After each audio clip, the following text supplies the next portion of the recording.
Good morning all of you student. आज आप social science के अंतर्गत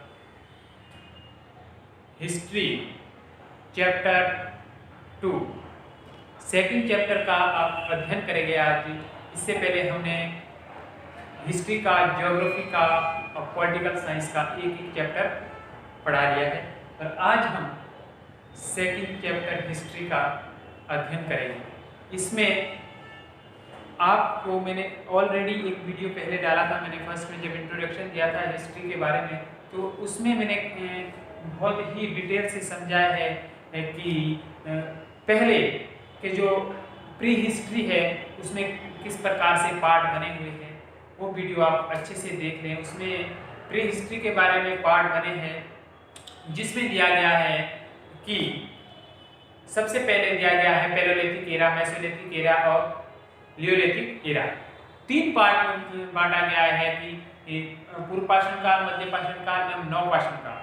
वही आपके फर्स्ट एवं सेकंड चैप्टर में वो सब चीजें हैं कि जो आपके अर्लिस्ट पीपुल थे, आरंभिक मानव कह सकते हैं हम उन्हें और आदि मानव भी कह सकते हैं, जो उनका रहन सहन, खान पान, जीना किस प्रकार से था जब मानव की उत्पत्ति हुई। उसके बाद जब अर्ली जो पीपुल थे उनका किस प्रकार से अपना रहन सहन, खान पान क्या था उनका, वो सब चीज का अध्ययन हम इस सेकंड चैप्टर में करेंगे। और इसमें जो आपका लेसन का नाम है वो है from hunting gathering to growing food. इसका जो अर्थ है, हंटिंग गैदरिंग होता है जो शिकारी होता है, शिकार करने वाला, एनिमल्स को मारने वाला और इकट्ठे करने वाला। गैदरिंग का मतलब होता है इकट्ठा करना और उसका उत्पादन से लेकर भोजन तक किस तरीके से उन्होंने शिकार करना और शिकार को इकट्ठा करने से लेकर भोजन उत्पादन तक किस तरीके से उनकी जर्नी रही, ये सब चीज हम इस लेसन के अंतर्गत अध्ययन करेंगे। इसमें सबसे पहले है जो सबसे पहला टॉपिक है the earliest peoples were they on the move. सबसे मेन ये है कि जो आरंभिक मानव थे, जो आदि मानव थे, उनका एक जगह से दूसरी जगह घूमना क्या कारण, क्यों वो एक जगह नहीं टिकते थे, आज 2-4 दिन कहाँ, 2-4 दिन कहाँ, इस तरीके से उनका घूमना चला रहता। तो आपके लेसन के अंदर सबसे पहले दिया गया है एक ऊपर एक वॉइस का इंट्रोडक्शन दिया गया है कि एक तुषार नाम का एक लड़का है, वो किस प्रकार से सबसे पहले वो ट्रेन में बैठता है। तो ट्रेन में वो बैठता है तो अपने बगल वाले से पूछता है कि आपकी जो ट्रेन है ये कितने साल पहले से चली आ रही है, उससे पहले मान लो, और किस तरीके से एक स्थान से दूसरे स्थान तक क्या करते थे, आना जाना क्या साधन था। तो इस चैप्टर में यही दिया गया है कि उनका एक पैलेस से दूसरे पैलेस तक किस तरीके से आना जाना था, क्या सिस्टम था। आज तो ट्रेनें हैं, ट्रेन कब से चल रही है, 150 इयर्स से ट्रेनें चल रही है। तो उससे पहले क्या, मान लो एक स्थान से दूसरे स्थान पर जाते थे, हॉर्सेस पर जाते थे, एलिफेंट पर जाते थे, बहुत सारे धीरे धीरे से ये आज का जो हमारा बस से आना जाना हो गया है, फ्लाइट से आना जाना हो गया, हमारे पास फोन है, ये अभी आधुनिक, ये लेटेस्ट है। आज से 20 साल पहले, आज से 15 साल पहले फोन नहीं थे, मोबाइल फोन लैंडलाइन होते थे, ये भी आज से 40 साल पहले ही थे, उससे पहले कोई फोन नहीं होते थे।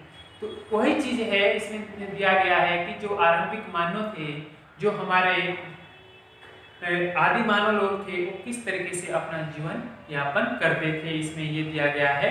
तो इसमें हम देखेंगे कि जो एक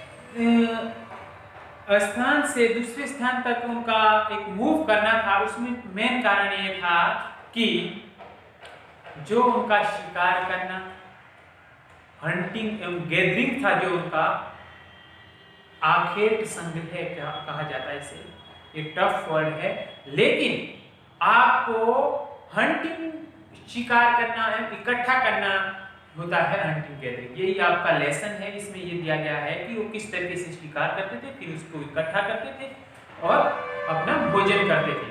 उनका मेन रीजन रहता था कि किसी भी क्षेत्र में रहते तो कुछ दिन तक वहां पर आपको शिकार करने को मिलता था, और वहां का जो पानी किस प्रकार से, वहां नदी के किनारे रहते थे क्योंकि पानी के सोर्सेज, और तो नदी के किनारे, नालों के किनारे और कैंप में तो रुकते थे, जिससे कि वो बारिश से बच सके, जिससे कि वो अपने ठंड से बच सके, और ये उनका रहन सहन था। तो कुछ दिनों में वहाँ के जो रिसोर्सेज थे, जैसे कि आपके शिकार करने वाले रिसोर्सेज वहाँ के कम हो जाते थे, इसलिए वो एक स्थान को छोड़ के दूसरे स्थान तक जाते थे। मेन रीजन यही है कि वहाँ पर पर्याप्त उन्हें भोजन करने के लिए नहीं मिलता था, इसलिए वो चेंज करते थे, एक स्थान से दूसरे स्थान तक वो अपना मूव करते थे। इसमें ऑलरेडी दिया गया है the earliest peoples were on the move, कि किस तरीके से वो एक स्थान से दूसरे स्थान तक जाते थे, घूमते थे। क्यों, क्या था ये आरंभिक मानव का, ये इसके अंतर्गत इसीलिए जाते थे क्योंकि शिकार उनका खत्म हो जाता था, वहां के रिसोर्सेज कम हो जाते थे, इसलिए वो दूसरे स्थान तक अपना रहन सहन सब वहाँ शिफ्ट कर लेते थे। कुछ दिन वहाँ रुकते थे, फिर वहाँ से फिर वापस वहाँ आते थे कि यार नई जगह चले जाते थे। ये उनका आरंभिक मानव जो थे, आदि मानव, उनका ये सब आना जाना लगा रहता था, एक ही स्थान पर वो नहीं रुकते थे। उस समय उनके पास बिना कपड़ों से, जिस तरीके से आज आप बंदर को देखते हैं चारों पांव से चल रहा है, उसी तरीके से पहले हमारे जो अर्लिस्ट पीपुल्स थे तो उसी तरीके से थे उनका। तो धीरे धीरे वो खड़े हो गए, फिर दो पैरों पर चलने लगे।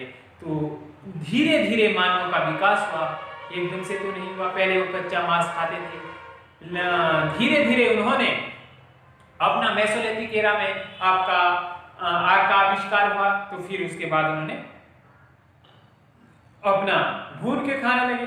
तो ये सब बदलाव धीरे धीरे हुए। ये मैं ऑलरेडी आपको पढ़ा चुका, उसमें पार्ट में पढ़ा चुका है, जिसमें कि आप पहले वाले वीडियो को ध्यान से देखेंगे। मैंने पहले फर्स्ट इंट्रोडक्शन के बाद सेकंड जो वीडियो डाला था हिस्ट्री का, उसमें सब दिया हुआ है कि पैलोलिथिक एरा में क्या हुआ, मेसोलिथिक एरा में क्या हुआ और नियोलिथिक एरा में क्या हुआ, किस प्रकार से मानव का विकास हुआ। ये सब चीज मैं पहले अध्ययन करवा चुका हूँ। और सेकंड है कि how do we know about those people. इसमें दिया गया है कि जो उस टाइम के लोग थे, हम किस तरीके से उनको पहचानते, कि हम उनको किस तरीके से पहचानते हैं कि ये आदि मानव के टाइम क्या है, और इसमें इस तरीके से लोग रहते थे, कैब में रहते थे, और आपको ऐश मिली है, कहीं से राख मिली है, और कहीं से एग्रीकल्चर के सोर्सेज मिले हैं। किस तरीके से हम ये ज्ञात कर सकते हैं, और हम एक किस तरीके से ज्ञात कर सकते हैं कि उस समय का जो टूल्स थे, टूल्स होते हैं, मैंने लिखा भी है यहाँ पर, स्टोन टूल्स में also how been used for the lab, once, wood. Tools का मतलब होता है आपके औजार।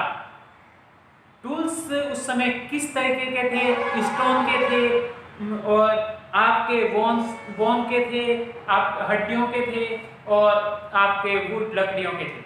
किस प्रकार से वो उस टाइप के औजार बनाते थे, कहाँ से ये हमें प्राप्त होता है। ये सेकंड जो हमारा इसमें टॉपिक है वो ये कह रहा है कि कहाँ से प्राप्त होते थे जो हमारे औजार थे, नहीं, जो हमारे रिसोर्सेज है, कि आरंभिक जो मानव थे वो इस तरीके के इस कंडीशन में रहते थे। वो हमारे टूल्स से पता चलता है, जो उनके औजार है, पत्थरों के औजार उन्होंने बनाए हैं, बिल्कुल नुकीलेदार बनाए हैं।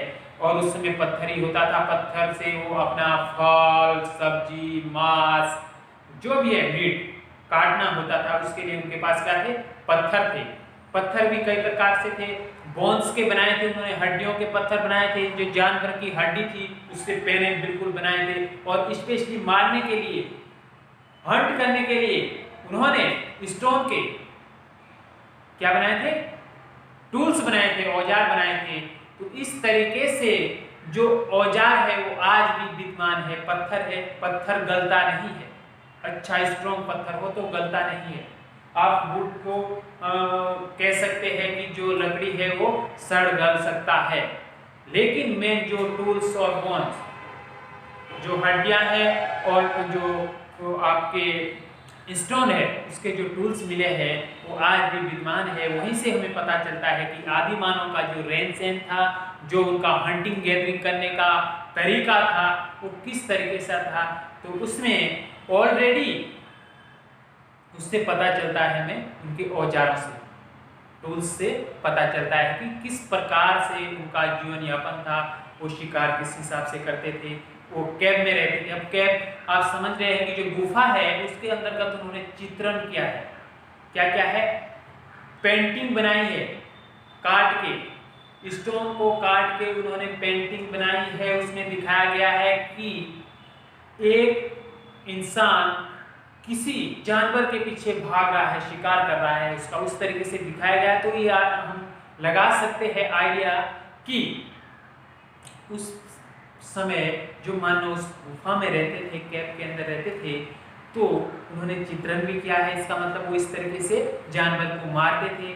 और औजार भी मिले हैं हमें, क्योंकि जो औजार है स्टोन के वो भी मिले हैं। उससे भी हमें मालूम होता है कि उस समय के लोग औजार, जो टूल्स है वो बनाते थे, जिससे कि वो अपना फल फ्रूट को काटने के लिए और आपके मीट को काटने के लिए, आपके एनिमल्स को हंट करने के लिए वो उन टूल्स का यूज़ करते थे। तो ये सब चीज़ें इसमें बहुत अच्छे तरीके से दी गई है। आप खुद भी इस बुक्स को पहले से लेकर आराम से अच्छे ध्यान से पढ़ सकते हैं और वीडियो को देख सकते हैं कि क्या इसमें सब चीज़ दिया गया है। बहुत ही अच्छा है। और जो इसके बाद वाला नेक्स्ट वीडियो आएगा उसमें मैं आपको समझाऊंगा मैप के द्वारा कि कहाँ से, जैसे कि बुर्जहोम है, आपका मेहरगढ़ है, जो आपका कहाँ कहाँ पर ये जगह है, और आपका भीमबेटका है मध्य प्रदेश में है। तो यहाँ से जो शैलचित्र पेंटिंग मिली है कैब के अंदर से, उसमें क्या दिया गया है, तो मैं मैप के द्वारा आपको नेक्स्ट वीडियो में समझाऊंगा। और इसके साथ हम जो आने वाला वीडियो उसमें इस चैप्टर को भी कंप्लीट करेंगे। उसमें बहुत कुछ समझाना है आपको, जिसमें कि आपको ये बताना है कि आपका मेहरगढ़ कहाँ है, वहाँ से हमें क्या चीज़ मिले है, किस तरीके से हमें कृषि के साक्ष्य वहाँ से मिले हैं। भीमबेटका जो हमारे MP नर्मदा नदी के किनारे है, तो अधिकतर तो ये आदि मानव लोग नदियों के किनारे, रिवर्स के ही आसपास रहते थे, क्योंकि उनको रिसोर्सेज मिलते थे, पानी मिलता था, अपना उधर शिकार मिलता था। तो एक स्थान से दूसरे स्थान का जाना ये तो बिल्कुल ही ये ऑब्वियसली था।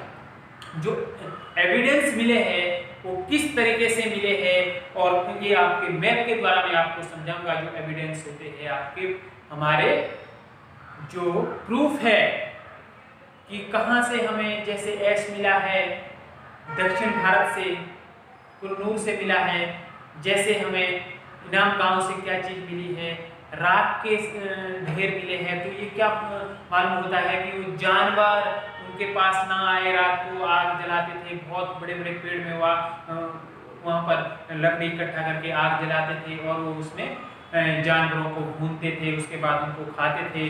तो ये हम जो वैज्ञानिक लोग हैं, जो आपके जो पुरातत्व वाले जो रिसोर्सेज है, उससे हमें ये मालूम चलता है कि किस प्रकार से हमें मानव की उत्पत्ति का पता चलता है। ये हमें टूल्स से, सबसे मेन उनके टूल्स है और पेंटिंगें हैं, जिससे हमें पता चलता है।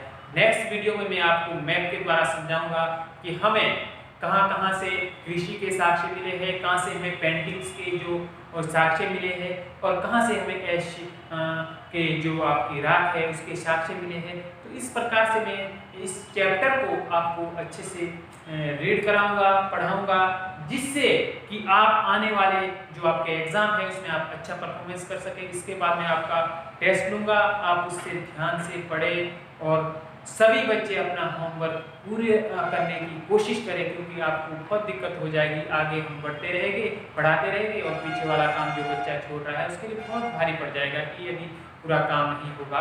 और सभी बच्चे वीडियो को अच्छे से देखें और उसमें अच्छा रीड करें। और यदि आपको वीडियो किसी बच्चे को नहीं आ रही हो, सबसे पहले चैनल को सब्सक्राइब करें, जिससे कि उसको वीडियो प्रॉपर आते रहेंगे। जैसे ही मैं यूट्यूब में अपलोड करूंगा, सभी स्टूडेंट को